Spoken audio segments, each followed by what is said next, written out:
시청자 여러분 안녕하십니까? 6월 29일 수요일 굿모닝 YTN 1부 시작합니다. 네, 먼저 오늘의 주요 뉴스부터 정리해드립니다. 호우특보가 내려진 서울과 인천, 경기와 충남 일부 지역을 중심으로 밤사이 많은 비가 내렸습니다.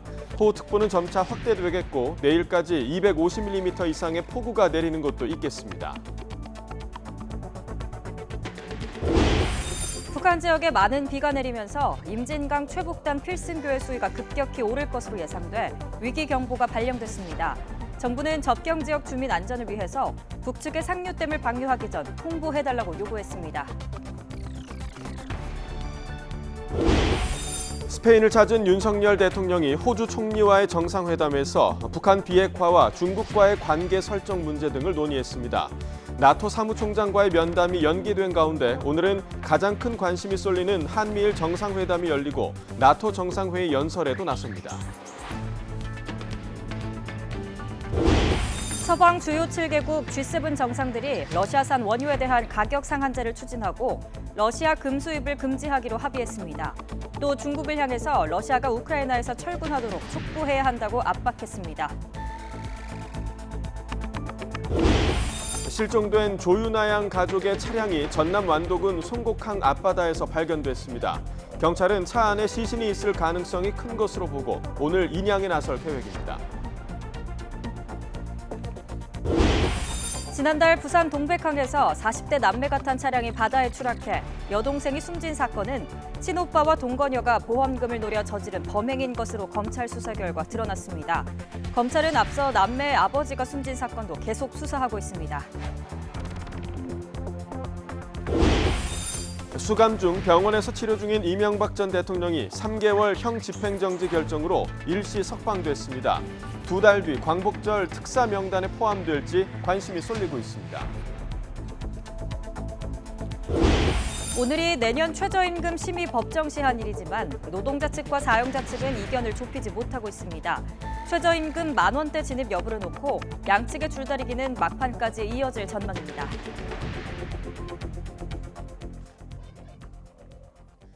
네, 날씨 소식으로 시작합니다. 중부지방을 중심으로 장맛비가 내리고 있습니다. 내일까지 많은 곳은 250mm 이상의 폭우가 내린다는 예보인데요. 현재 비 상황과 전망 기상센터 연결해서 알아보겠습니다. 유다현 캐스터. 네, 기상센터입니다. 네, 현재 호우특보 상황부터 전해주시죠. 네. 현재 서울, 경기와 충남 일부에 호우주의보가 내려져 있습니다. 그 밖에 충청과 전북 북부는 호우예비특보가 내려져 있는데요.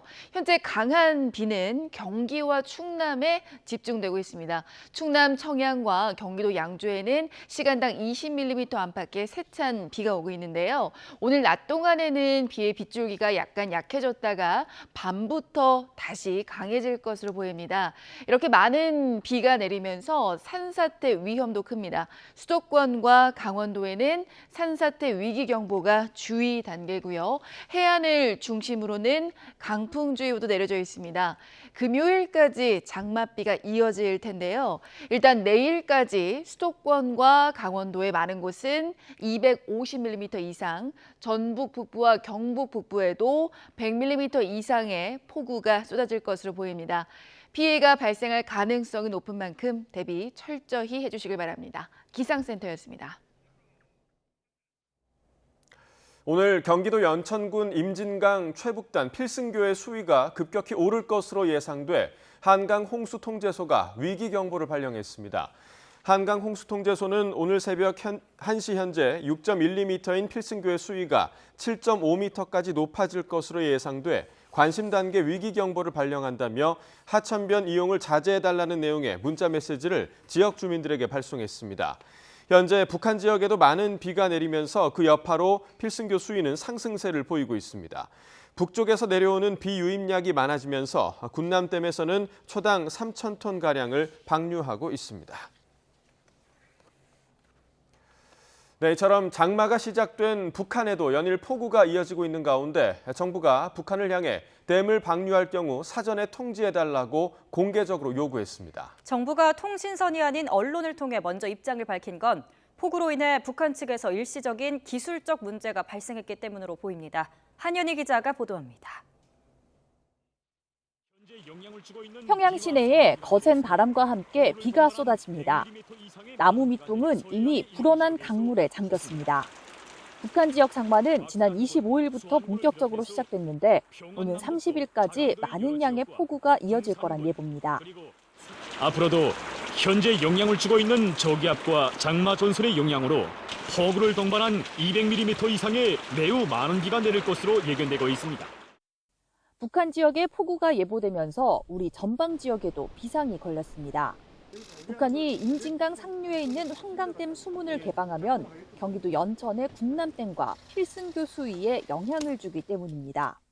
이게 저쪽에서 수문을 여는 것 같다 하고 난 뒤 통보를 해주면 우리가 대비할 시간은 충분한가요? 어떤가요? 앞서 지난 2020년 북한이 환강댐 수문을 통지 없이 열어 경기 파주와 연천 지역 주민들이 긴급 대피하기도 했습니다. 이번에도 과거처럼 북한이 환강댐 등의 수문을 열어 일방적으로 방류할 수도 있다는 우려가 나오는 가운데 통일부는 북한을 향해 북측 수역의 댐을 방류할 경우 사전에 통지해달라고 요구했습니다. 접경 지역 주민의 생명과 재산상 피해를 예방하기 위한 기본적인 조치로서 북측 수역의 댐 방류 시 사전에 우리 측에 통지해 줄 것을 북측에 요구합니다.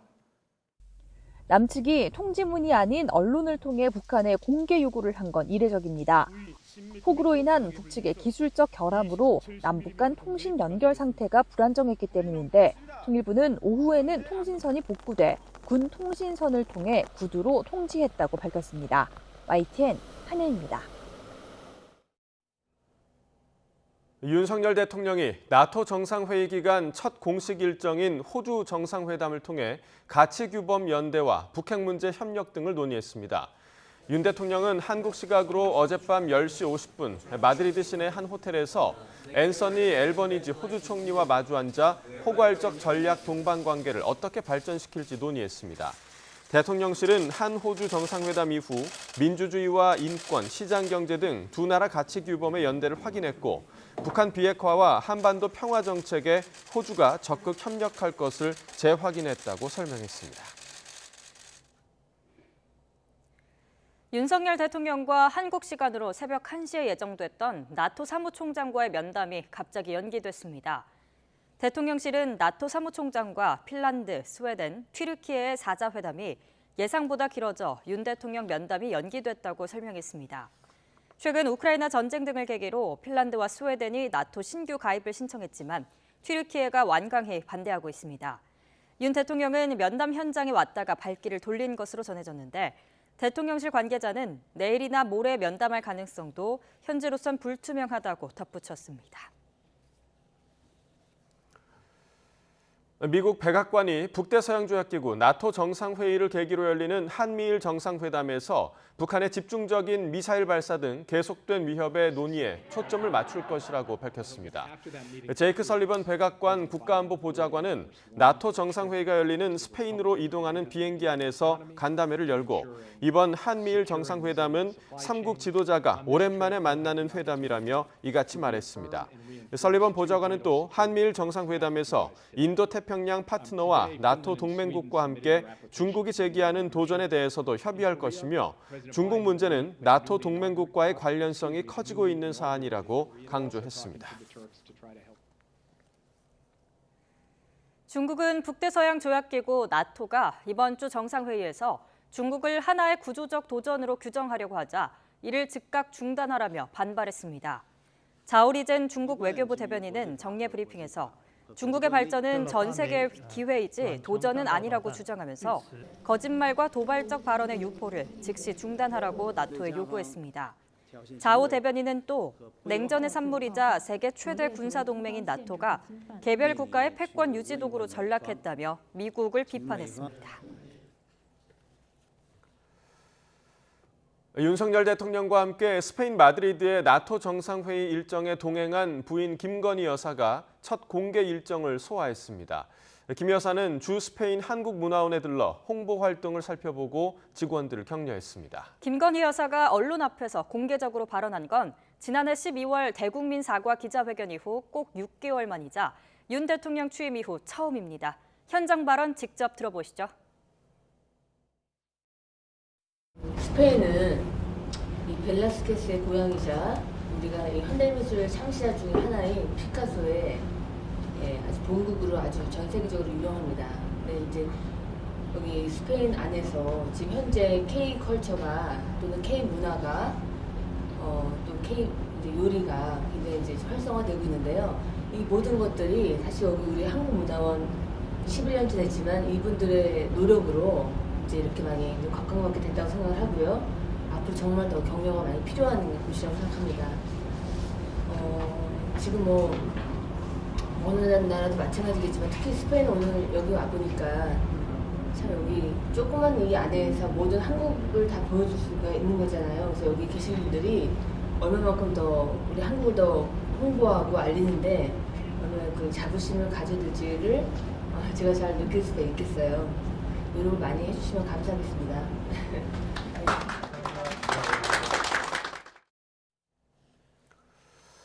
주요 7개국 G7 정상들이 러시아산 원유에 대한 가격 상한제 추진 등 추가 제재를 발표하며 러시아에 대한 압박을 강화했습니다. 정상들은 또 중국도 러시아에 대한 규탄에 동참하라며 압박 수위를 높였습니다. 김은건 기자입니다. 독일 남부 엘마우성에서 사흘 동안 이어진 G7 정상회의.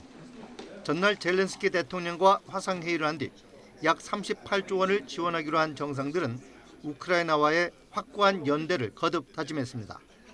특히 정상회의 기간에도 벌어진 러시아군의 무차별적 공격은 전쟁 범죄라며 강하게 규탄했습니다.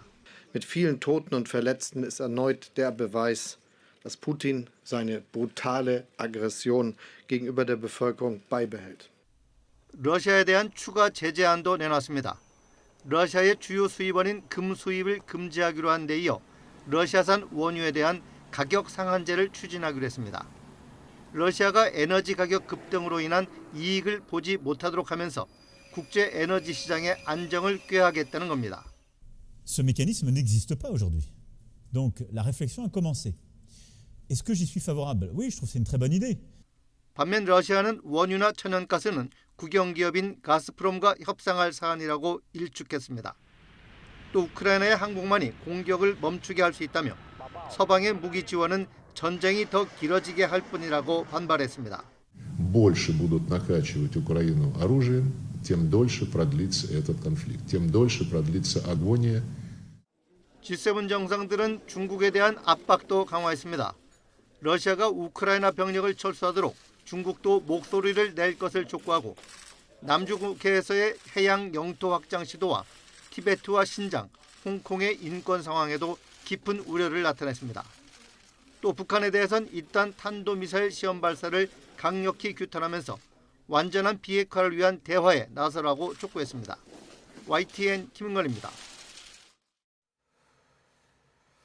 전남 완도에서 실종된 조윤아 양 일가족의 승용차가 해안에서 80m 떨어진 바닷속에서 발견됐습니다. 경찰은 해경의 도움을 받아 오늘 오전부터 차량 인양에 나설 계획입니다. 나현우 기자입니다. 잠수부가 바닷속을 다니며 실종된 조윤아 양 가족이 탔던 차량 흔적을 찾습니다. 오후 3시 20분쯤 해안 5m 앞 바닷속을 수색하던 잠수부가 차량 부품을 건져 올렸고 얼마 지나지 않아 윤아 양 가족이 타고 다니던 아우디 차량이 발견됐습니다.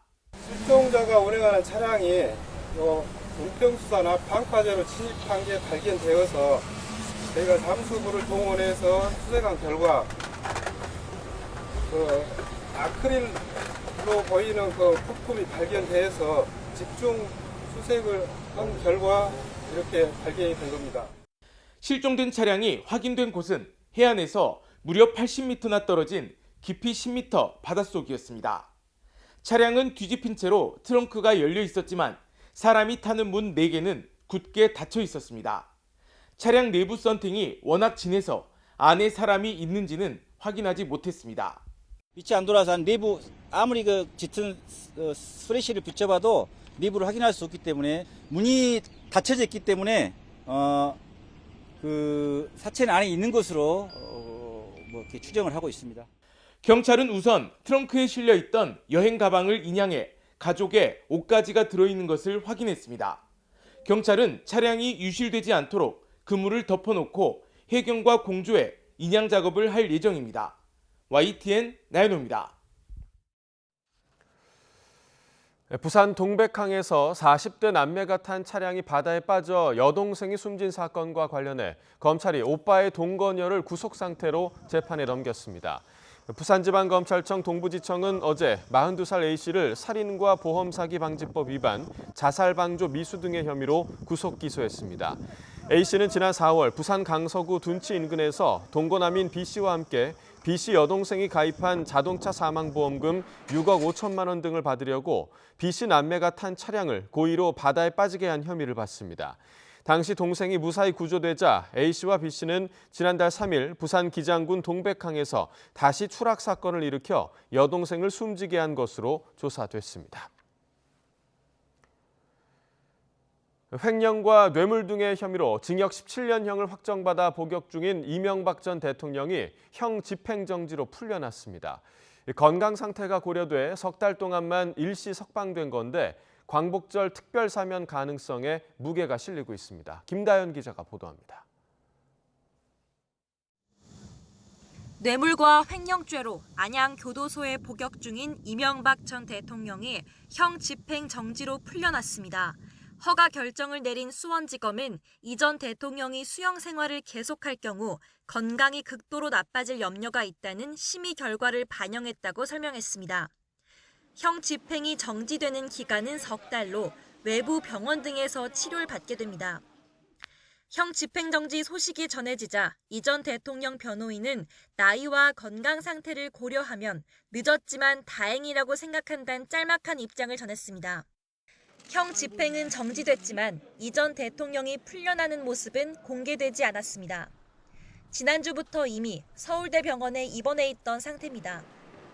이 전 대통령은 자동차 부품업체 다스의 자금 수백억을 횡령하고 삼성에서 거액의 뇌물을 받은 혐의로 재작년 10월 징역 17년과 벌금 130억 원을 확정받았습니다. 그동안 당뇨 등 지병 치료를 이유로 외부 병원을 들락날락하며 건강 악화를 호소해 왔는데 형 집행정지를 신청한 건 이번이 처음이 아닙니다. 재작년 12월에도 고령의 코로나19에 걸리면 건강에 중대한 위협이 될 수 있다고 주장했지만 당시엔 받아들여지지 않았습니다.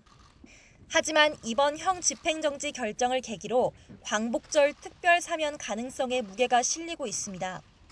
앞서 윤석열 대통령은 형 집행정지 신청 소식이 전해진 직후 사면을 거론할 단계가 아니라며 선을 긋기도 했지만 하루 만에 발언 수위를 바꿨습니다. 글쎄요, 거기에 대해서는 지금 언급할 문제는 아니라고 생각합니다. 그럼 20몇 년을 수감 생활을 하게 하는 건 안 맞지 않습니까? 과거의 전례에 비추어서라도. 그러나 일부 부정적인 국민 여론과 이 전 대통령에 대한 수사를 이끈 당사자가 윤 대통령이란 점은 부담스러운 대목입니다. 올해 81살인 이 전 대통령은 확정된 징역 17년 가운데 2년 8개월가량을 복역했고 내지 않은 벌금은 80억 원가량입니다. YTN 김다연입니다. 국민의힘은 이명박 전 대통령이 3개월 형 집행정지 결정으로 일시 석방된 것에 대해 윤석열 정부가 약속한 국민 통합의 깊은 의미를 다시 한번 되새기겠다고 밝혔습니다. 허은하 수석 대변인은 수사 과정에서 구속된 것을 포함하면 이 전 대통령의 수감 기간은 총 2년 6개월 정도라면서 역대 대통령 수감 기간으로 박근혜 전 대통령에 이어 두 번째로 길다고 말했습니다. 정의당은 이명박 전 대통령의 형 집행정지 결정에 대해 사면으로 이어지는 것은 단호히 반대한다고 밝혔습니다. 이동영 비대위 대변인은 서면 브리핑을 통해 윤 대통령이 형 집행정지 결정을 명분 삼아 다시 사면을 꺼내들지 않을지 심각한 우려가 있다고 밝혔습니다. 서해 피격 공무원 사건을 둘러싼 여야 공방이 전현직 대통령 관여 여부로 확대되는 양상입니다. 국민의힘 TF위원장인 하태경 의원은 당시 대통령 첫 보고에는 월북이 아닌 추락이라고 돼 있었다면서 통일부를 방문해서 자료 공개를 거듭 요구했고 민주당 관련 TF 단장인 김병주 의원은 해경이 입장을 번복한 배경에 현 대통령실이 관여한 것으로 파악됐다고 주장했습니다. 양측 주장 직접 들어보시죠. 통일부가 해야 될 걸 왜 못했나 이걸 밝히는데 좀 오늘 주력을 하고, 그러기 위해서는 당시에 어떤 자료가 왔어야 됐는데 안 왔다. 그리고 꼭 필요하지 않은 건데 뭐 이런 논의가 있었다. 이런 좀 실체적인 진실 규명이 필요한 것 같습니다. 이 공동기자 발표에는 현 대통령실 안보실이 연관이 되어 있습니다. 안보실에서 이러한 자료도 검토하고 관련 내용을 협의한 정황들이 있습니다. 예, 저는 충분히 개입이 있었다고 보고 이 분야에 대해서는 좀 더 세부적으로 확인을 할 예정입니다. 서해에서 북한군의 총에 맞아 숨진 해양수산부 공무원 이대준 씨 유족은 어제 조승환 해수부 장관을 만나 이 씨의 순직을 인정해달라고 건의했습니다.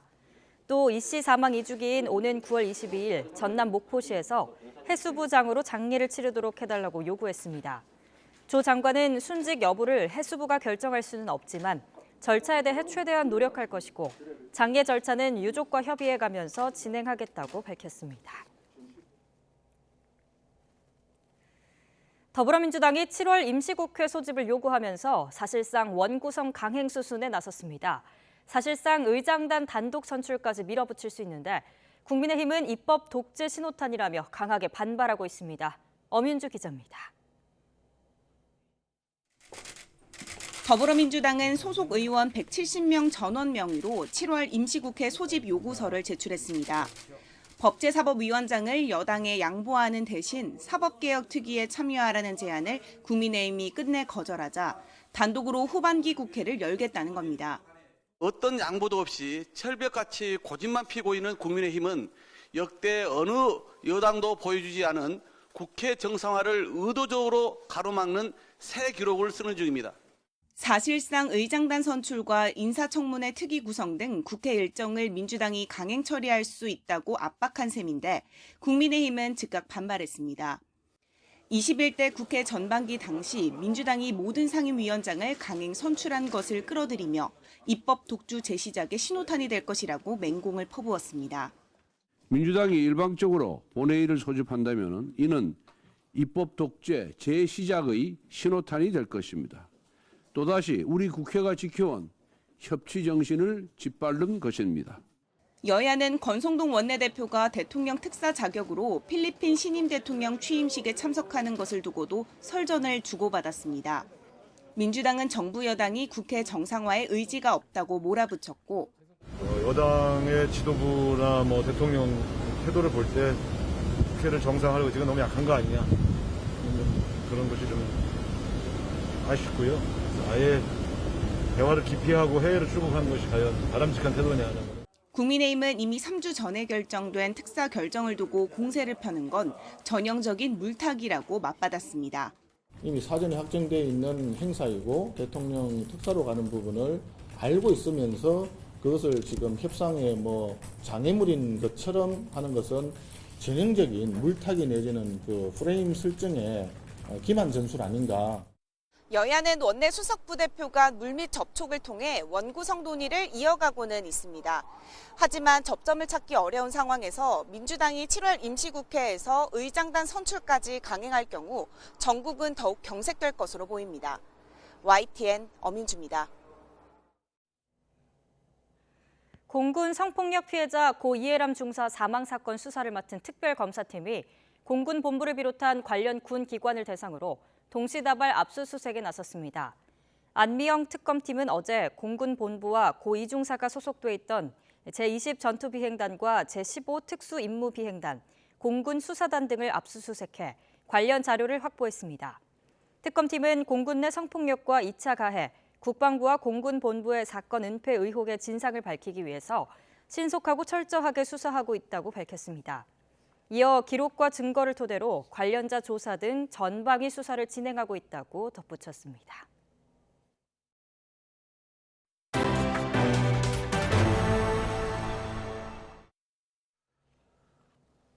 정부가 전기와 가스 요금을 동시에 올리며 6%대 물가가 점차 현실로 다가오고 있는데요.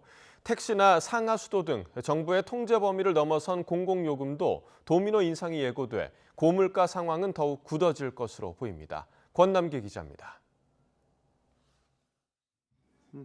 정부가 1년치 전기요금을 한꺼번에 올렸습니다.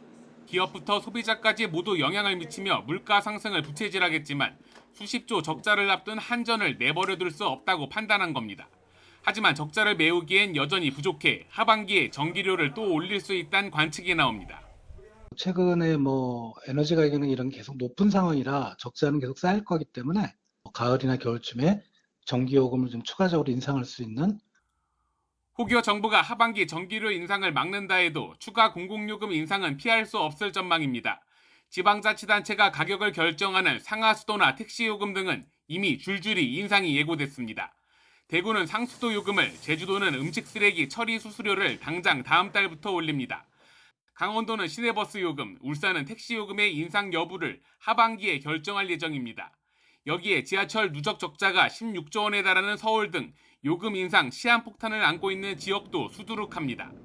정부는 공공요금을 안 올리는 지자체에 인센티브로 특별 교부세를 주겠다며 안간힘을 쓰지만 상하수도 등 지방 공공요금은 하반기의 동결을 원칙으로 최대한 안정적으로 관리하겠습니다. 지자체들에선 나빠지는 재정을 더는 두고 볼 수는 없다고 항변합니다. 근데 인센티브로 사는 게 어디서 되겠습니까? 전국에 다 그런데 500에 600이 투여되는데 매년 그 돈을 특별세를 받아가지고 어떻게 나눠주겠습니까? 그분 원가에 미달하기 때문에 올려주는 거거든요. 무더위를 앞두고 오른 전기료에 그동안 참아온 각 지역 공공요금 인상까지 더해지며 고물가 국면이 예상보다 길어질 수 있다는 우려 섞인 관측이 나옵니다. YTN 권남기입니다. 추경호 경제부총리가 일부 IT 기업과 대기업이 높은 임금 인상을 주도하고 있다며 과도한 임금 인상은 고물가 상황을 심화시킨다고 우려했습니다. 추 부총리는 기업들을 직접 겨냥해 임금을 적정하게 인상할 것을 당부했습니다. 보도에 오인석 기자입니다. 손경식 회장 등 경청 회장단과의 조찬 간담회에서 추경호 경제부총리는 물가 상승세가 가장 우려된다며 정책 수단을 총동원하고 있다고 밝혔습니다. 그러면서 물가 상승에 편승한 경쟁적인 가격 임금의 연쇄 인상이 물가와 임금 상승으로 이어져 악순환을 초래하고 있다고 말했습니다. 추 부총리는 일부 IT 기업과 대기업을 중심으로 높은 임금 인상 경향이 나타나면서 다른 산업과 기업으로 확산할 조짐이 보이는 매우 우려스러운 상황이라면서 특히 소위 잘 나가는 여력이 큰 상위 기업들이 성과 보상 또는 인재 확보라는 명분하에 경쟁적으로 높은 임금 상승을 주도하고 있다고 지적했습니다. 과도한 임금 인상은 고물가 상황을 심화시킬 뿐만 아니라 대기업과 중소기업의 임금 격차를 더욱 확대시키고 또 중소기업, 근로, 취약계층의 상대적 박탈감도 키우고 있습니다. 주요 전자정보기술업체들은 올해 임금을 8에서 15% 올리기로 했고 최근 대한항공과 대우건설도 10% 임금 인상에 최종 합의했습니다. 추 부총리는 고임금 현상이 확산하면 걷잡을 수 없다면서 물가 안정을 위한 어떠한 노력도 물거품이 된다고 강조했습니다. 경영계에서는 과도한 임금 인상을 자제해 주시고 생산성 향상 범위 내에서 적정 수준으로 임금 인상이 되었으면 합니다. 손경식 경총 회장은 고임금 근로자들의 임금이 지나치게 올라 물가 인상을 가속하는 것에 대해 기업들도 문제의식을 공유하고 있다며 이러한 부분을 해결하는 데 적극적으로 노력할 계획이라고 밝혔습니다.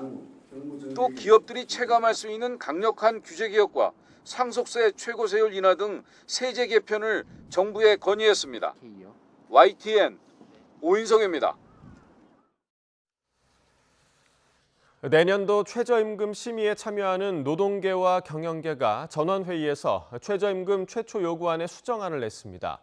어제부터 오늘 새벽까지 이어진 최저임금위원회 7차 전원회의에서 노동계는 내년 최저임금으로 올해보다 12.9% 오른 시간당 1,340원을, 또 경영계는 1.1% 인상된 9,260원을 제안했습니다. 노동자위원은 모든 것이 다 올랐는데 임금만 안 올리는 게 말이 되느냐며 최저임금의 근본 취지는 저임금 노동자의 생활 안정이고 소상공인이 어렵기 때문에 최저임금을 묵자고 하는 데는 동의하기 어렵다고 말했습니다.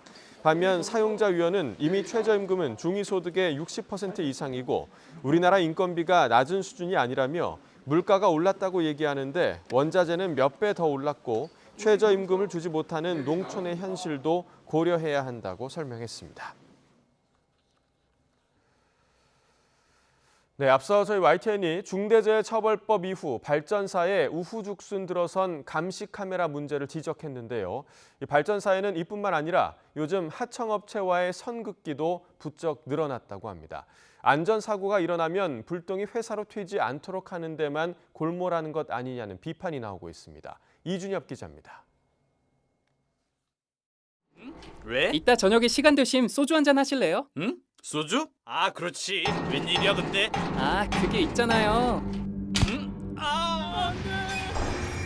고 김용균 씨가 숨진 태안화력발전소가 속한 발전 공기업이 1억 3천만 원 넘게 들여 인터넷에 만들어 올린 영상입니다. 실제 산재 사례를 각색해 안전 경각심을 일깨운다는 취지인데 노동자가 딴 생각하다 사고를 당하기도 하고 현장 작업자가 권한이 없는 부분을 마음대로 판단하다가 문제가 생기기도 합니다. 실제로는 몇 개를 실어서 어떻게 납품할지가 사전에 다 결정된 사항이거든요. 그 영상 중에 한 3분의 1 정도는 그런 노동자의 과실이나 노동자의 부주의나 그리고 사실과 좀 다른 내용을 만들어진 게 있다고 보여집니다. 중대재해처벌법 반년, 발전사엔 이 같은 사고 책임 선긋기가 한창입니다. 하청에 재하청까지 복잡하게 얽힌 구조 속에서 본사는 사업 발주만 하고 책임은 하청업체나 작업자 스스로 지도록 관계를 재설정하는 겁니다. 실제 도급인과 건설공사 발주자를 법적으로 꼼꼼히 비교하는 발전사 내부 공문을 YTN이 확보해 들여다봤습니다.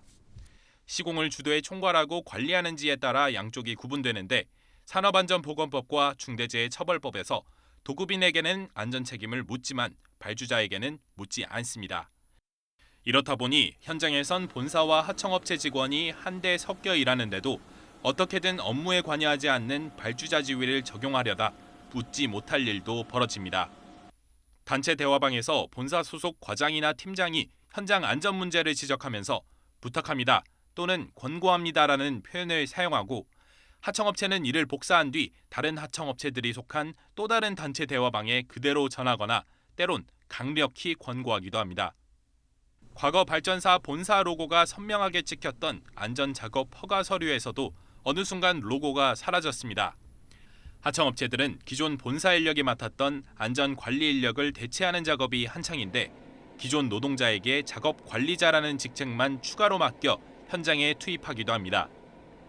원래 혼재 작업을 하던 걸 아예 분리 작업을 하는 조치가 분해 정비를 했다고 이렇게 통보를 하면 KPS에서 니네는 우리랑 같이 정비한 게 아니다. 니네는 작업 준비랑 청소만 한 거다. 제2의 김용균을 막기 위한 발전소의 중대재해처벌법 대책이 현장 안전 개선보다는 책임 회피에 초점이 맞춰진 게 아닌지 살필 필요가 있어 보입니다. YTN 이준엽입니다. 포스코가 최근 발생한 사내 성폭력 사건과 관련해 임원들을 대거 중징계했습니다.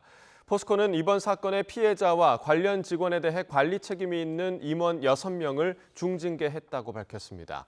대상자 중에는 사건이 발생한 포항제철소의 소장 등이 포함돼 있습니다. 포스코는 또 사건 관련 직원 4명에 대해서는 경찰 조사 결과와 관계없이 다음 달 1일 인사위원회를 열어 징계 수위를 결정할 방침입니다. 인천 옹진군에 있는 섬 일대는 캠핑 성지로 불리면서 캠핑족이나 자동차에서 숙박하는 차박족에게 인기를 끌고 있는데요. 최근 자동차가 갯벌에 빠져 고립되는 사고가 잇따르고 있습니다. 이번 달에만 벌써 3차례 비슷한 사고가 났는데 왜 그런지 윤성훈 기자가 현장을 다녀왔습니다. 갯벌 한가운데에 승용차 한 대가 덩그러니 놓여 있습니다.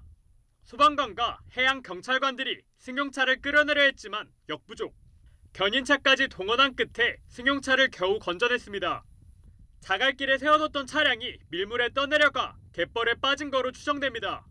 아침에 일어나서 보니까 물이 빠지는 상태였었는데 저렇게 차 지붕이 이제 드러나는 상태가 돼가지고 보니까 물에 잠겨서 이렇게 빠져 있더라고요.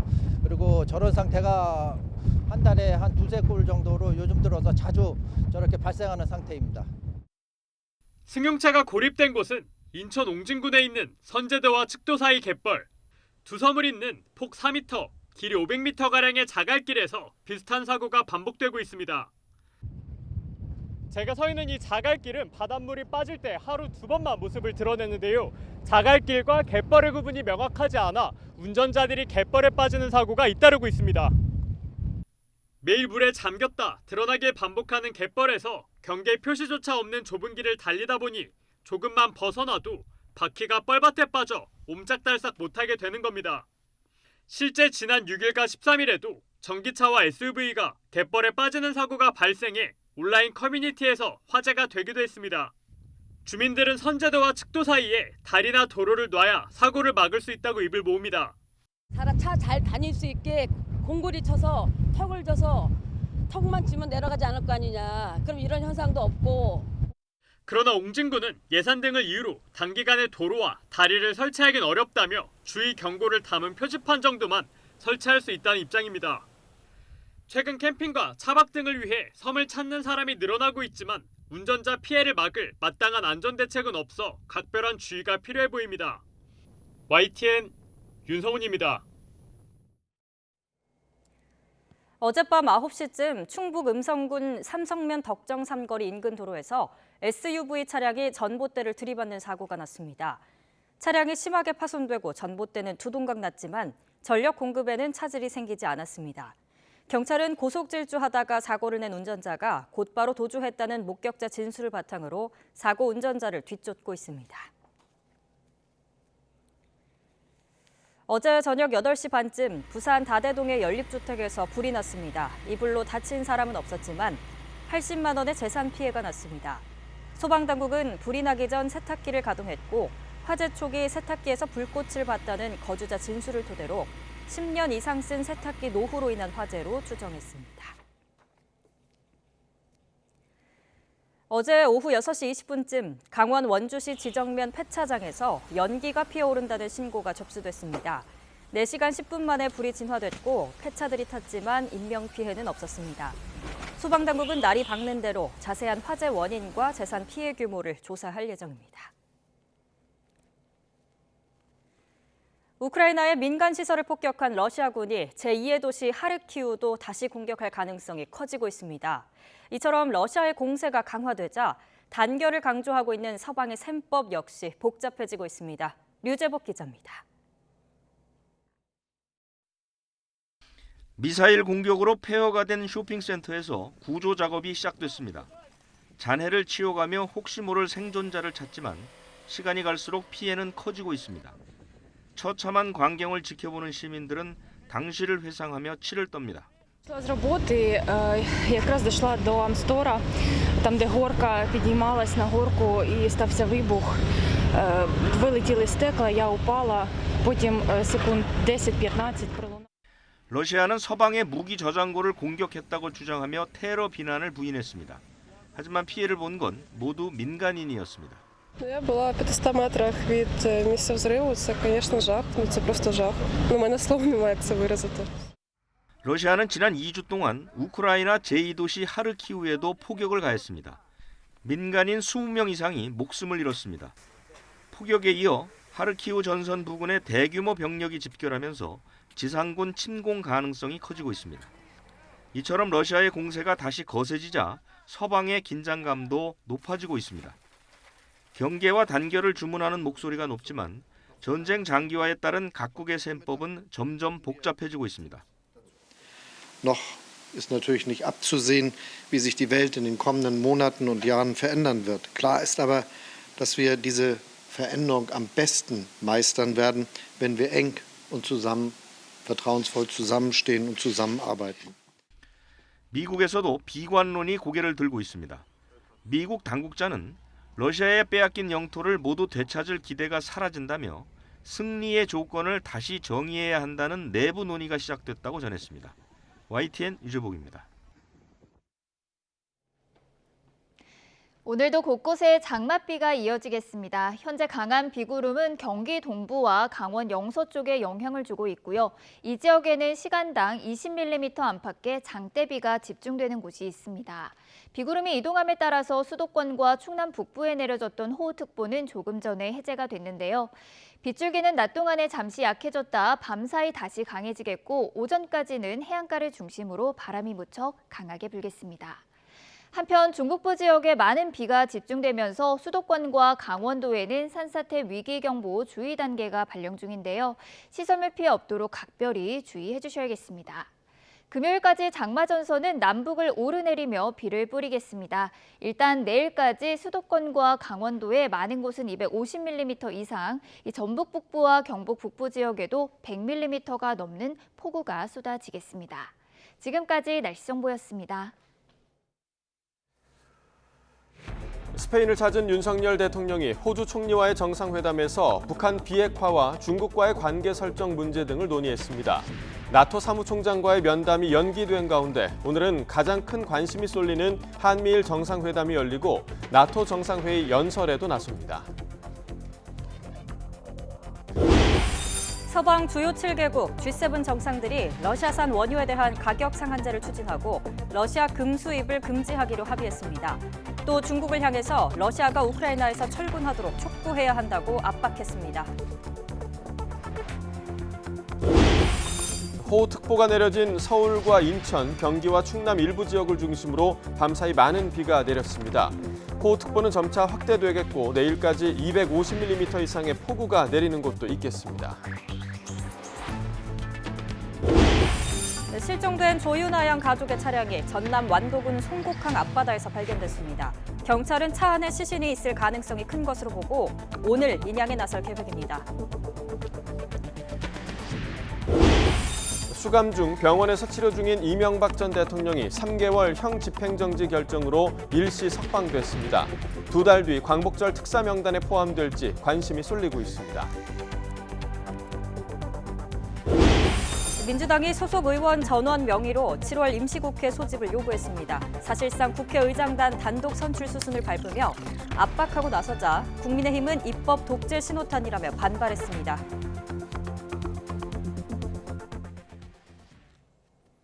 네, 굿모닝 YTN 이어갑니다. 윤석열 대통령이 나토 정상회의 기간 첫 공식 일정인 호주 정상회담을 통해 가치규범 연대와 북핵 문제 협력 등을 논의했습니다.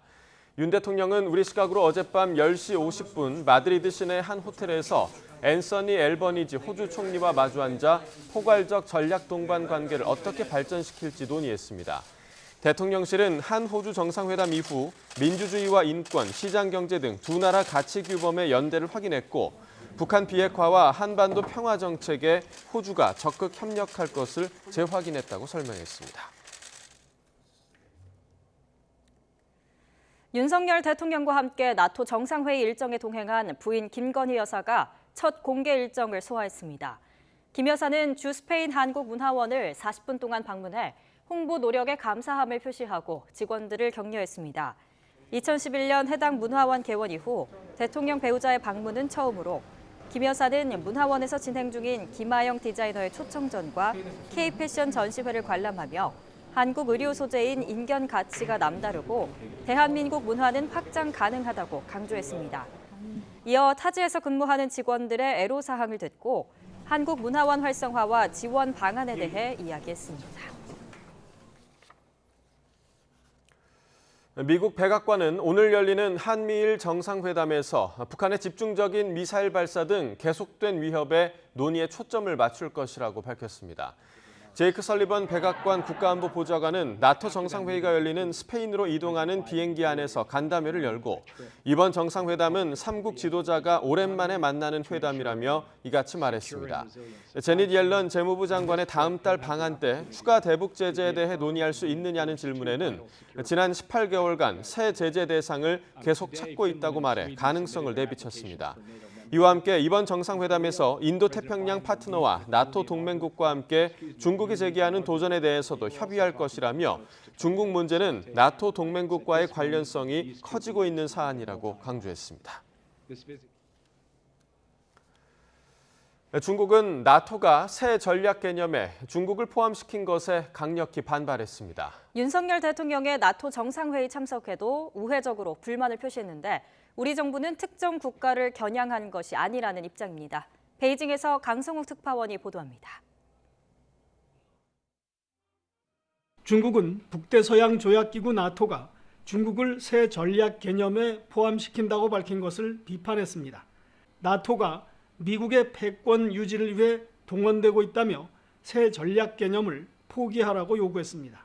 北约立即停止散播针对中方的不实之词和挑衅言论。北约应该做的是放弃冷战思维。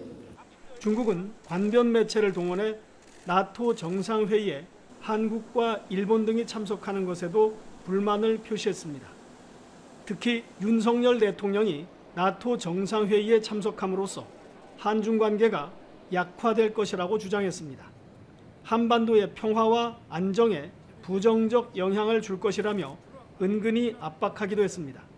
우리 외교부는 윤 대통령의 나토 정상회의 참석이 특정 국가를 겨냥한 것이 아니라는 입장입니다. 대신 민주주의와 인권 등의 가치를 공유하는 국가들과 협력을 논의하는 자리라는 점을 강조했습니다. 나토 정상회의 참석은 특정 국가나 지역을 배제하기 위한 것이거나 또는 반대하기 위한 목적이 결코 아닙니다. 우리 정부는 한중 간 공동 관심사에 대해 수시로 소통하며 이해를 증진시키고 있다고 설명했습니다.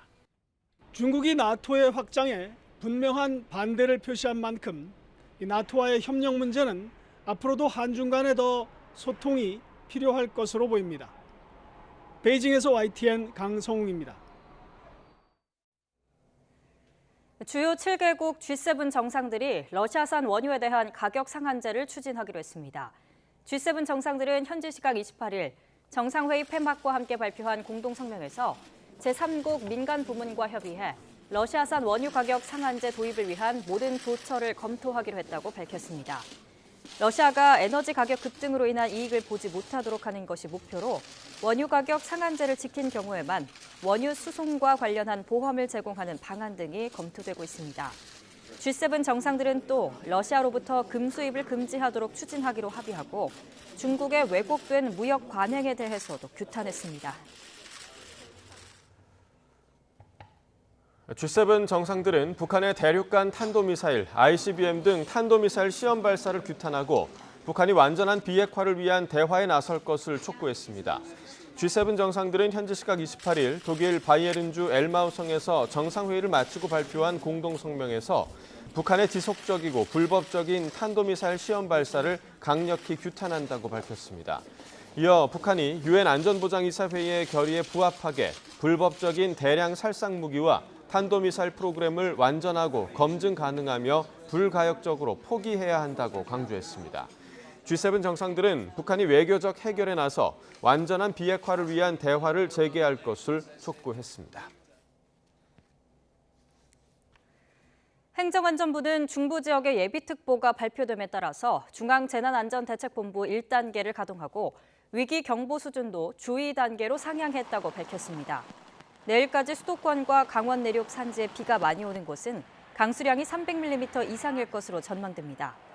이에 따라 행정안전부는 어제 오후 중앙부처 17개 시도 수자원 공사 등이 참여한 관계기관 대책회의를 열고 중점 관리 사항을 전파했습니다. 오늘 경기도 연천군 임진강 최북단 필승교의 수위가 급격히 오를 것으로 예상되면서 한강 홍수통제소가 위기 경보를 발령했습니다. 한강 홍수통제소는 오늘 새벽 1시 현재 6.12m인 필승교의 수위가 7.5m까지 높아질 것으로 예상돼 관심 단계 위기 경보를 발령한다며 하천변 이용을 자제해달라는 내용의 문자 메시지를 지역 주민들에게 발송했습니다. 현재 북한 지역에도 많은 비가 내리면서 그 여파로 필승교 수위는 상승세를 보이고 있습니다. 북쪽에서 내려오는 비 유입량이 많아지면서 군남댐에서는 초당 3,000톤 가량을 방류하고 있습니다. 실종된 조윤아 양 가족의 차량이 어제 오후 전남 완도군 신지도 앞바다에서 발견됐습니다. 경찰은 어제 오후 5시 12분쯤 완도군 신지도 송곡선착장 인근 방파제에서 80m쯤 떨어진 깊이 10m 바닷속에서 아우디 차량을 발견했다고 밝혔습니다. 이 차량의 번호판은 조양 가족이 이용했던 차량의 번호판과 같은 것으로 확인됐습니다. 차 안에 사람이 타고 있는지는 잠수 요원의 시야가 확보되지 않아 확인하지 못했습니다. 경찰과 해경은 크레인 등 장비를 갖춘 선박이 오늘 도착하면 인양 준비에 들어갈 수 있다고 설명했습니다.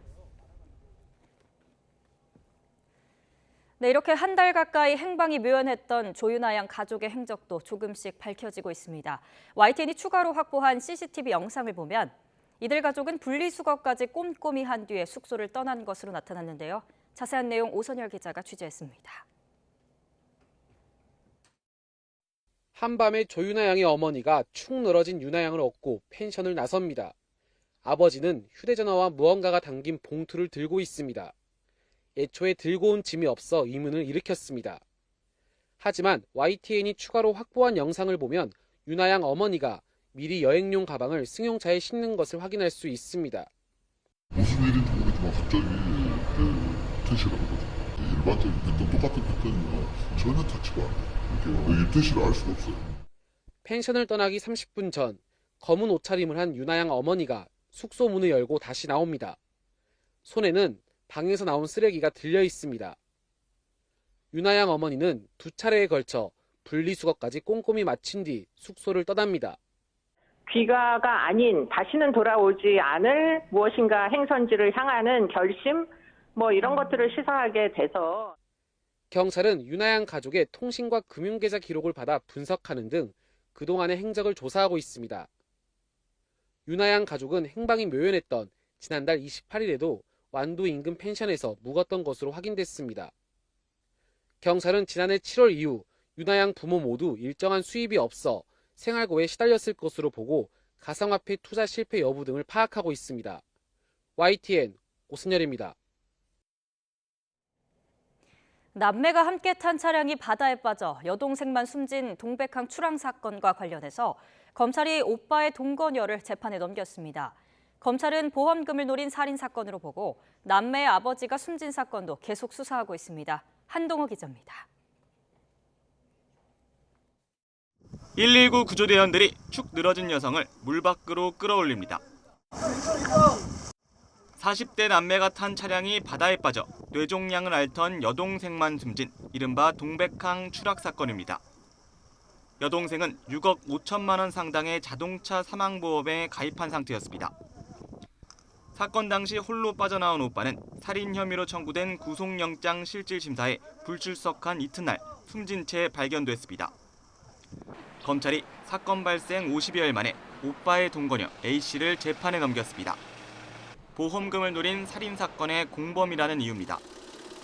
A씨는 지난 4월 미수에 그친 첫 고의 추락 사건에서 범행 뒤 동거남을 태워오려고 다른 차량을 운전해 남매를 뒤따라간 것으로 조사됐습니다. 10여일 뒤 A씨는 동거남과 함께 다시 범행을 시도했고 결국 여동생은 동백항에서 숨을 걸었습니다. A씨는 피해자의 기존 자동차 보험을 자신의 차량으로 옮기는 등 살인과 자동차 매몰 과정에 깊숙이 개입한 것으로 드러났습니다. 검찰은 CCTV와 통화 내역 등 객관적 증거를 바탕으로 범죄의 계획성과 살해의 고의를 명확히 했다고 설명했습니다. 또 지난해 7월 차량이 강에 추락해 남매의 아버지가 숨진 사건도 진상규명을 위해 검경이 긴밀히 협력하겠다고 덧붙였습니다. YTN 한동우입니다. 어젯밤 9시까지 전국 17개 시도에서 코로나19 확진 판정을 받은 사람은 9,845명으로 집계됐습니다. 이는 그제 같은 시간대보다 546명 많은 것으로 일주일보다는 1,293명, 2주 전보다는 913명 많습니다. 이런 추세로 볼 때 오늘 발표될 신규 확진자 수는 10,000명 안팎이 될 것으로 전망됩니다. 더불어민주당이 어제 오후 국회 의사과에 7월 임시국회 소집 요구서를 제출했습니다. 요구서엔 민주당 소속 의원 170명이 모두 이름을 올렸습니다. 민주당이 임시국회 소집 요구서를 제출하면서 국회법상 사흘 뒤인 오는 7월 1일부터 회기가 시작돼 본회의 소집이 가능해졌습니다. 민주당은 국민의힘이 원 구성에 협조하지 않을 경우 본회의를 열어 후반기 의장단을 단독으로 선출하는 방안도 검토하고 있습니다.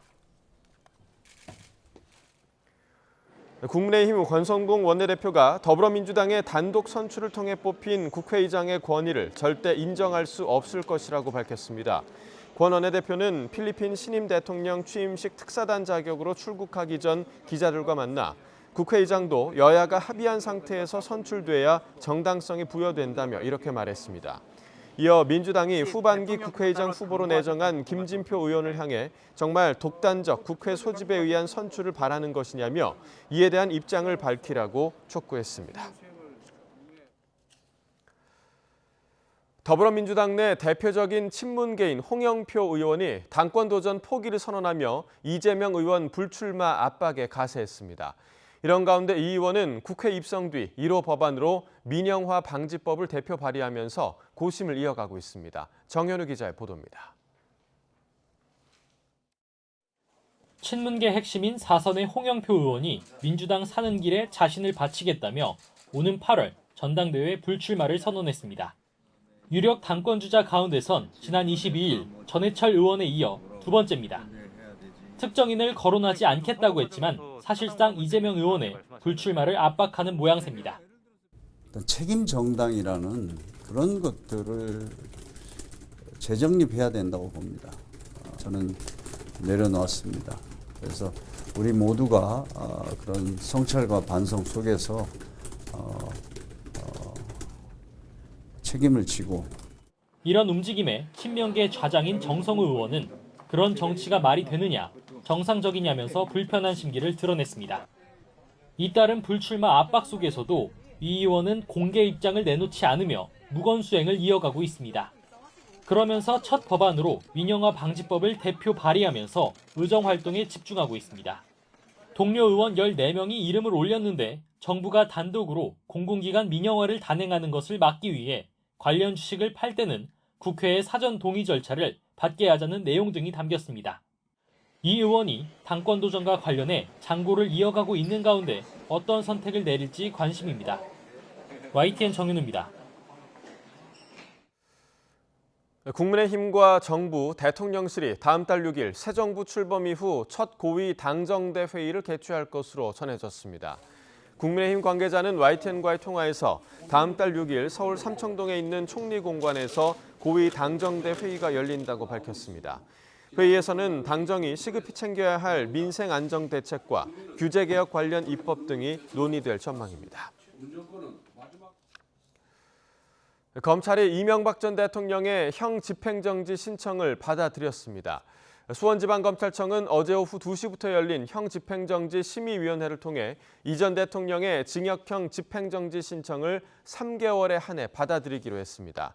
검찰은 이 전 대통령의 건강 상태를 고려할 때 형 집행으로 인해 건강을 현저히 해할 염려가 있다는 심의위원회 판단을 따랐다고 설명했습니다.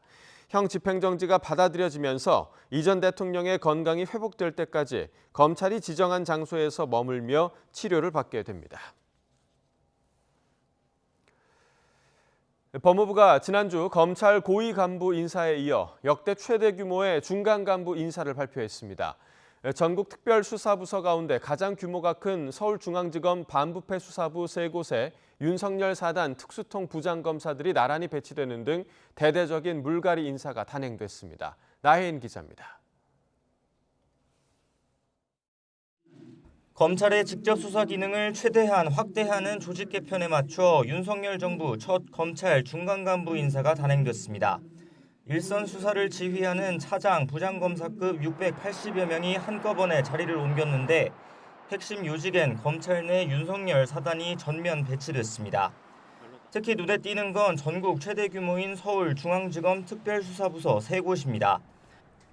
반부패 수사 1, 2, 3부장에 나란히 이름을 올린 엄희준, 김영철, 강백신 부장검사는 윤 대통령이 검찰 재직 시절 국정농단과 조국 전 장관 수사 등에서 두각을 나타냈던 특수통 검사들입니다. 한동훈 법무부 장관과의 인연도 깊은데 서울중앙지검 반부패부엔 대장동 사건부터 김건희 여사가 연루된 도이치모터스 주가 조작 의혹 사건, 문재인 정부 블랙리스트 의혹 사건 같은 민감한 현안들이 배당돼 있습니다. 공직자나 선거 사건을 담당하는 공공수사부 역시 색깔은 비슷합니다. 서해 피격 공무원 월북 조작 의혹 사건을 배당받은 공공수사 1부장엔 윤 대통령이 검찰총장일 때 대검 선거수사 지원과장을 지낸 이희동 부장검사가, 여성가족부 대선공약 개발 의혹을 수사하는 공공수사 2부장엔 과거 월성원전 사건을 수사했던 이상현 부장검사가 발령됐습니다.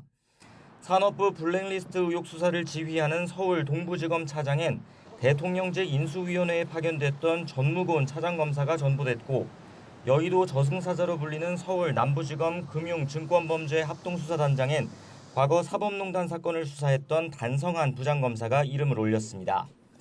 차기 검사장 승진 1순위로 꼽히는 서울중앙지검 1차장엔 성상헌 서울 동부지검 차장이, 성남지청장엔 윤 대통령의 마지막 대검 대변인이었던 이창수 대구지검 차장이 전보됐습니다. 반면 추미애 전 장관 시절 윤 대통령 징계를 주도했던 박은정 현 성남지청장은 광주지검으로 좌천됐고, 이른바 고발사주 의혹으로 재판받는 손준성 대구고검 인권보호관은 서울고검 송무부장을 맡게 됐습니다.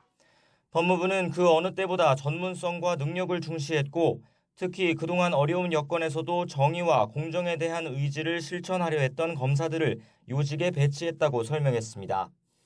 또 총장 패싱 논란을 의식한 듯 검찰총장 직무대리와 일선 기관장의 의견도 충실히 반영했다고 부연했습니다. 총장 선임 이후에 모든 인사를 뒤로밀겠다, 그거는 일을 제대로 안 하겠다는 얘기나 다름없는 것이고요. 저는 그거에 동의하지 않고 빨리 체제를 갖춰서 국민을 위해서 일해야 된다고. 이번 발표로 현 정부 첫 검찰 정기 인사는 지난 정부에서 좌천됐던 윤석열 사단의 화려한 부활로 마무리됐습니다. 대대적인 사정 국면이 조성될 거란 전망이 나오는 가운데 이번 인사는 다음 달 4일자로 시행됩니다. YTN 나힌입니다. 이상민 행정안전부 장관이 경찰 지휘 조직 신설을 8월 말로 예상하며 경찰 지휘를 속전속결로 진행하겠다는 뜻을 재차 강조했습니다. 이 장관은 경찰의 반발이 큰 만큼 일선 경찰서를 찾아가서 직접 이해시키겠다고도 밝혔습니다. 차유정 기자가 보도합니다. 이상민 행정안전부 장관이 행안부 내 경찰 지휘 조직 신설을 8월 말로 못 박았습니다. 다음 달에 조직 신설 확정안을 발표한 뒤 시행령 작업에 한 달이 더 걸릴 거라고 말했습니다. 행안부 자문위 권고 2달 만에 권고 핵심안이 그대로 실행되는 셈입니다. 15일에 저희가 확정된 입장을 발표하면 준비라든지 그 시행령이라든지 그런 걸 거치면 또다시 한 달 정도가 되고요. 실제는 8월 말 정도는 가능하지 않겠나 이렇게 보고 있습니다. 이 장관은 경찰 통제 속도를 내는 건 청와대 민정수석실이 폐지된 가운데 경찰 지휘 공백 상황을 계속 내버려둘 수 없기 때문이라고 설명했습니다. 조직 신설에 대한 경찰 반발에 대해선 이해하기 어렵다고 토로하기도 했습니다. 경찰을 장악하거나 추가 통제하려는 게 아니라 법에 규정된 대로 장관의 경찰 지휘를 지원하는 조직을 만드는 것일 뿐이라고 강조했습니다. 과거처럼 청와대가 경찰을 지휘하는 관행에선 독립된 수사가 오히려 더 어렵다고 지적하기도 했습니다. 독립된 수사가 어렵지 않겠냐는 말씀을 하시는데 이것도 이해할 수가 없습니다. 아니 행안부 장관이 인사를 하면은 독립된 수사가 어렵고 청와대가 인사를 하면은 독립된 수사가 가능한가요? 거꾸로겠죠. 정반대일 겁니다. 아마. 다만 현재 일선 경찰 반발이 큰 만큼 이 장관은 갈등 해소를 위해 일선 경찰서를 직접 찾아가서 소통하고 이해시키겠다고 덧붙였습니다. YTN 차유정입니다. 미리 보는 오늘입니다. 국민의힘 해수부 공무원 피격 사건 진상조사 TF가 피격 사건 당시 대응 조치를 조사하기 위해서 오늘 외교부를 방문합니다. 하태경 단장 등 해수부 공무원 피격 사건 진상조사 TF는 오늘 외교부를 찾아서 외교부가 이대준 씨가 숨진 뒤 유엔 등 국제사회에 보고하는 과정에서 월북 판단의 근거 등을 명확히 보고했는지 살필 예정인데요. 또 외교부의 대외적 대응이 청와대 국가안보실 등의 지침에 따라 이루어진 것인지도 확인할 방침입니다. 더불어민주당이 오늘 해경과 국방부가 최근 서해 공무원 피격 사건에 대해 입장을 바꾼 건 윤석열 정부의 입김 탓이라고 규탄하는 기자회견을 엽니다. 민주당 서해 공무원 사망 사건 TF는 오늘 오전 10시 40분 국회에서 기자회견을 열고 현 대통령실 국가안보실이 해경과 국방부에서 이전 정부 때와 정반대 내용을 발표하도록 영향을 준 정황을 알리겠다고 밝혔습니다.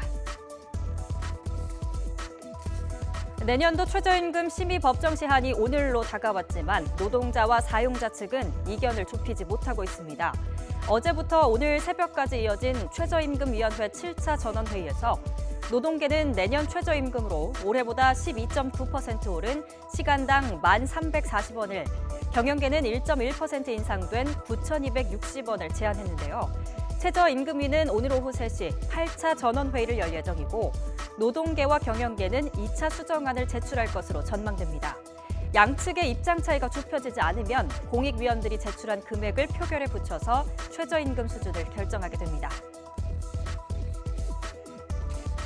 김포국제공항과 도쿄 하네다 국제공항을 잇는 항공노선 운항이 코로나19 여파로 중단된 지 2년 3개월 만에 재개됩니다. 아시아나항공 OG1085편과 대한항공 KE707편은 각각 오늘 아침 8시 40분과 오전 9시에 승객 50명에서 60명을 태우고 김포공항에서 하네다 공항으로 향합니다.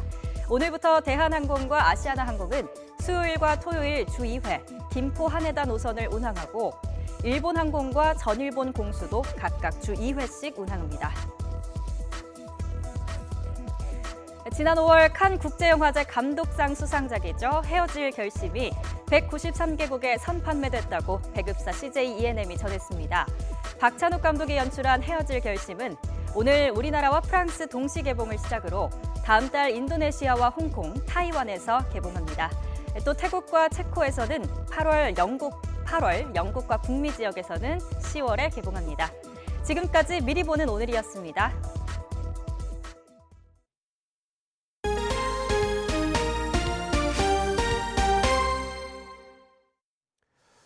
네, 열대 지방이 서식지인 대형 바다새 구남조가 부산에 나타났습니다. 우아한 활강을 선보이고 또 갈매기와 먹이 경쟁도 하다가 사라졌는데요. 바람이나 태풍에 우연히 떠밀린 개체가 몇 년에 한 번씩 우리나라에서 목격됐다고 합니다. 김종호 기자가 보도합니다. 갈매기 사이로 검은색 대형 바다새가 나타납니다. 바쁜 날개짓으로 정신없는 갈매기 사이에서 긴 날개를 활짝 펴 우아하고 여유 있는 활강을 선보입니다. 꼬리가 제비처럼 갈라진 모습이 특징인 이 새는 열대 태평양이 주 서식지인 대형 조류 구남조입니다. 갈매기보다도 한 두세 배 정도 컸고 그다음에 꽁지 깃이 제비처럼 갈라진 그 모습을 보는 순간에 이것은 구남조라 생각 못했고 다른 새다 하고 촬영을 하게 됐습니다. 구남조는 지난 25일 오전 부산 기장군 일광면 이동항 앞바다에 나타났습니다. 낚시꾼이 던져주는 생선 내장을 두고 갈매기와 신경전을 벌이기도 했습니다. 30분가량 주변을 돌며 먹이 활동을 한 구남조는 북쪽으로 향하면서 모습을 감췄습니다. 구남조는 활강이 특기여서 바다에서 쉬지 않고도 며칠을 날 수 있습니다. 지난 2011년 강릉 경포호수에서 태풍에 떠밀려 길을 잃은 개체가 포착되는 등 몇 년에 한 번 우리나라에서 목격되는 귀한 손님입니다. 어린 새 같은 경우에는 얘가 계속 바다 위를 날면서 배회하거든요. 네, 그러면서 이제 어린 새는 새로운 데를 찾아가야 되는 그런 게 있기 때문에 길을 잃고 가끔 우리나라 오기도 하고. 열대에 사는 새가 우리 곁에 나타났으니 지구 온난화 영향을 생각해 볼 여지가 있지만 지금까지 목격된 빈도로 볼 때는 확대 해석이라는 게 전문가 판단입니다. YTN 김종호입니다. 1,700만 관객을 모은 우리나라 역대 최고의 흥행작 명량의 후속편이 올여름 극장가를 찾아옵니다. 이번엔 한산도 대첩으로 조선을 지키기 위해 젊은 이순신 박해일이 나섰습니다. 최영 기자가 보도합니다. 조선 최고의 명장이자 우리나라 최고의 흥행을 일궈낸 이순신 장군이 8년 만에 다시 영화관으로 돌아옵니다. 이번엔 명량해전 5년 전 한산도 대첩으로 거슬러 올라갑니다. 하객진을 펼칠 젊은 이순신은 배우 박해일이 맡았습니다. 최민식 선배님의 어떤 용맹스러운 용장의 모습이었다면 이번에는 전략을 아주 밀도 있고 지혜롭게 우리 수군들과 함께 이 전투를 행하는 지장으로서의 모습과 선배 이순신 최민식은 후배 이순신에게 이런 조언을 남겼습니다. 곁눈질 하시고 씩 웃으시면서 고생 좀 해봐라. 달라진 건 이순신뿐만이 아닙니다. 한산에선 해전이 펼쳐지는 51분 동안 거북선이 새로운 주인공으로 등장합니다. 부제가 또 용의 출연이잖아요. 네, 그게 거북선이기도 하고 우리 장군님이기도 하고 한산이라는 영화를 통해서는 거북선은 또 반드시 봐줘야 하는 그런 어떤 존재감 있는 대표적 역사적인 고증물이기 때문에 김한민 감독은 이번 영화를 자긍심 한 단어로 압축했습니다. 하나의 단어로 통합됐으면 좋겠는데 그게 바로 자긍심이다. 이런 느낌으로 이 영화가 꼭 와닿았으면 좋겠어요. 그의 이순신 장군 이야기는 여기서 끝이 아닙니다. 이미 촬영을 마친 3부작의 마지막 노량이 현명한 이순신 배우 김윤석과 함께 관객을 또 한 번 찾아올 예정입니다. YTN 최아영입니다. 과천 국립현대미술관 옥상에 시간의 정원 작품이 설치돼 자연과 예술이 만나는 공간으로 재탄생했습니다. 국립현대미술관은 과천관 야외 공간을 활성화하기 위한 MMCA 과천 프로젝트 2022 옥상정원을 오늘부터 일반에 선보입니다. 이 프로젝트에서 선정된 조호건축 대표 이정훈 작가의 시간의 정원이 최근 3층 옥상에 설치된 겁니다. 캐노피 구조로 된 지름 39m의 대형 설치 작품으로 관람객들은 한 바퀴 원을 돌면서 이 작품을 감상하게 됩니다. 프로야구 2위 키움이 이정후의 시즌 14호 3런 홈런과 선발 최원태의 5와 3분의 1이닝 2실점 호투를 앞세워 기아를 5대2로 누르고 3연승을 달렸습니다. 박병호가 시즌 23호이자 역대 5번째 통산 350홈런을 기록한 KT는 3, 4, 5회에 대거 11점을 뽑아 삼성을 10점 차로 크게 이겼습니다. 한화는 7회 상대 실책으로 결승점을 뽑으면서 선두 SSG의 5연승을 저지했고 두산과 롯데의 부산 경기는 3대3 동점이던 8회 강우 콜드게임이 선언됐습니다. 3위 LG는 선발 투수 켈리의 6이닝 무실점 호투와 3안타 3득점으로 활약한 박혜민을 앞세워 NC를 누르고 3연승을 달렸습니다. 네, 올 시즌 KBO 리그 개인 타이틀 가운데 가장 흥미로운 경쟁 중 하나가 바로 타격왕 부문인데요. 외국인 선수들의 추격도 만만치 않지만 현재로는 키움의 이정후와 롯데 이대호의 대결로 압축되는 분위기입니다. 김상익 기자가 보도합니다.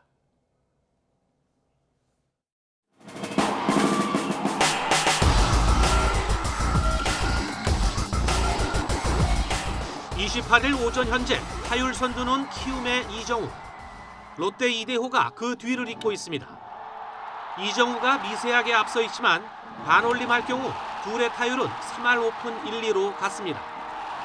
지난해 생애 첫 타격왕에 올랐던 이정후가 타이틀 방어에 성공하면 2년 연속 타격왕을 차지하는 역대 4번째 선수가 됩니다. 울림을 좀 주고 싶어가지고 야구를 잘하는 게 제일 중요하다고 생각해서 계속 앞으로도 응원 많이 해주시면 또 좋은 모습 보여드리겠습니다. 올 시즌을 끝으로 은퇴하는 롯데 이대호는 유종의미를 위한 통산 4번째 타격왕을 노리고 있습니다.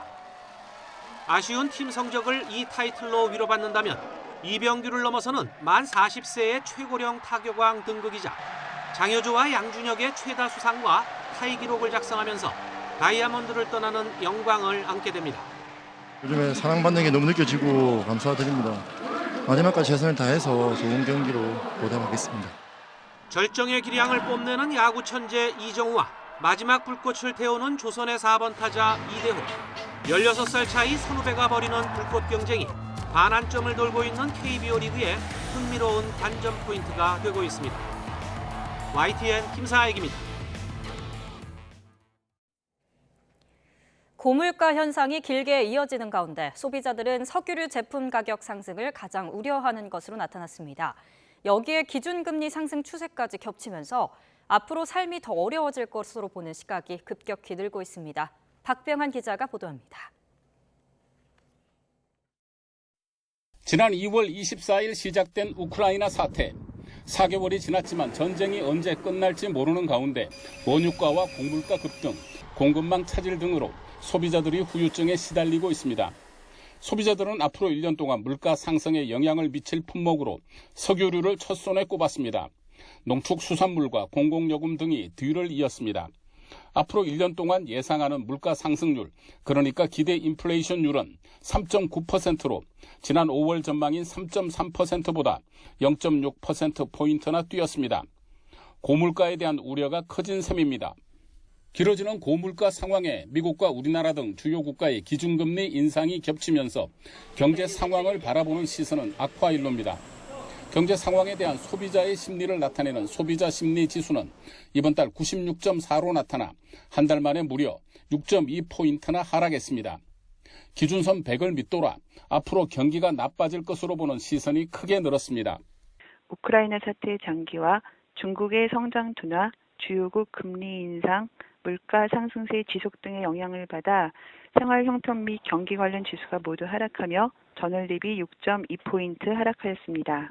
지난 몇 년간 급등한 아파트값에 대해서는 이미 오를 만큼 오른 것으로 판단했습니다. 주택가격 전망지수는 98로 나타나 전월에 비해 13포인트나 하락했습니다. YTN 박병환입니다.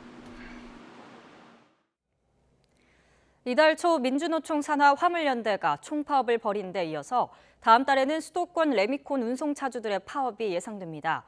레미콘 운송노동조합은 운송 거부와 관련해 찬반 투표를 진행한 결과 투표 참여자의 82.7%가 찬성하면서 내달 1일부터 전면 파업에 들어가기로 했다고 밝혔습니다. 레미콘 운송노조는 현재 운송료를 회당 5만 6천 원에서 7만 1천 원으로 15,000원 약 27% 인상해 줄 것과 요소수 비용 전체를 제조사가 부담해 줄 것 등을 요구하고 있습니다. 레미콘 운송노조는 일단 오늘부터 제조사와 운송료 인상안을 놓고 협상을 벌일 예정입니다. 기록적인 무더위 속에 일본에서는 정부가 내놓은 절전 대책이 논란입니다. 전기 요금이 급등하면서 서민 부담이 큰데 가격을 낮추기 위한 근본 대책 없이 절전하면 포인트를 준다고 해 비판이 속출하고 있는데요. 도쿄에서 이경아 특파원이 보도합니다. 일본 도쿄는 나흘 연속 낮 최고 기온 35도를 넘어섰습니다. 6월에 이런 무더위가 이어진 것은 기상관측 사상 처음입니다. 냉방을 켜지 않고는 견디기 어렵지만 전기 요금이 큰 부담입니다. 涼しいところに住んでるんで、だけど電気代は高いですね。節約しようと思いますけど。 일본 주요 전력회사 10곳의 가정용 전기요금은 다음 달 4곳이 다시 가격을 올리는 등 5년 만에 최고 수준을 기록하게 됐습니다. 도쿄전력의 경우 1년 전과 비교하면 평균 사용량 기준으로 27% 정도 전기료가 오르는 겁니다. 지난해 9월 이후 전력 발전에 쓰이는 석탄과 LNG 가격 상승으로 인상이 이어진 데다 올해는 우크라이나 사태가 결정적이었습니다. 일본 정부는 절전 프로그램에 참가하는 가정에 2,000엔, 우리 돈으로 약 2만 원 정도를 포인트로 돌려주겠다고 발표했습니다. 節電プログラムに参加するご家庭への2000円相当のポイントの付与等を8月中に解消することということでございます。 하지만 전기요금 인상에 따른 서민 부담을 상쇄하기에 턱없이 부족하다는 비판이 속출하고 있습니다. 공급을 늘려 전기요금을 낮추기 위한 근본 대책 없이 일회성 대책으로 세금만 낭비한다는 겁니다. 특히 최근의 기록적인 무더위를 정부가 감안하지 않고 있다는 불만도 이어졌습니다. 話してるのはわからないでもないんですけども、ただね、しかもクーラー使って節電しろっていうちょっと矛盾したことを言っているのがどうなのかな. 참의원 선거를 앞두고 일본 주요 야당들은 전기요금을 내려야 한다며 선거전에서 목소리를 높이고 있습니다. 연립여당인 공명당 야마구치 대표도 전기요금이 계속 오르는 것은 좋지 않다며 기시다 총리가 나토 정상회의를 마치고 돌아오면 부담을 줄이기 위한 대책을 협의할 것이라고 밝혔습니다. 도쿄에서 YTN 이경아입니다. 네, 방금 들어온 소식입니다. 윤석열 대통령이 현재 나토 정상회의에 참석하고 있는 가운데 한국, 일본, 호주, 뉴질랜드 4개국 정상회동이 확정됐다는 소식이 들어왔습니다. 다시 한번 전해드립니다. 윤석열 대통령이 나토 정상회의에 참석하고 있는 가운데 한국, 일본, 호주, 뉴질랜드 4개국 정상회동이 확정됐다는 소식입니다. 오늘 저녁 7시에 회동이 되고 있고요. 기시다 총리, 일본의 기시다 총리와는 두 번째 만남입니다. 더 자세한 소식은 이어지는 뉴스에서 보다 자세히 전해드리겠습니다. 장마철에 접어들면서 비가 자주 내리고 있습니다. 밤사이 서울도 빗줄기가 굵어지면서 새벽 한때 호우주의보가 내려지기도 했는데요. 하지만 지금은 보시는 것처럼 서울의 비는 모두 잦아들었고요. 호우특보도 해제가 됐습니다. 하지만 비는 밤부터 다시 강해질 것으로 예상되고 있으니까요. 호우 피해 없도록 각별히 주의하셔야겠습니다.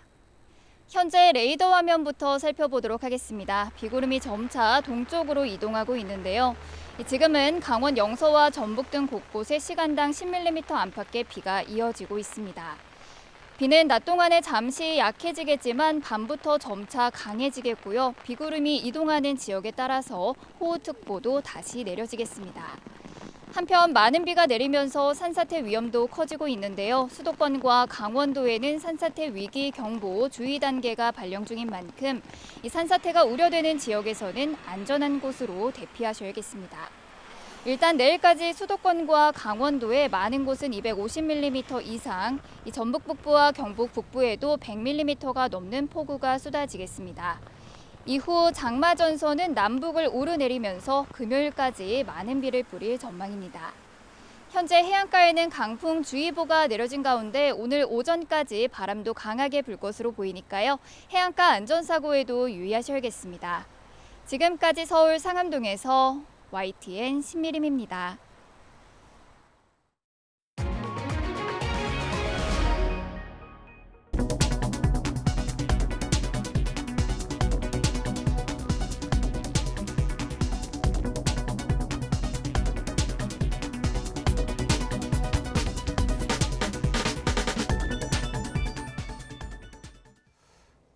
네, 이상으로 굿모닝 YTN 1부를 마칩니다. 잠시 후 2부가 이어집니다. 시청해주신 여러분 고맙습니다.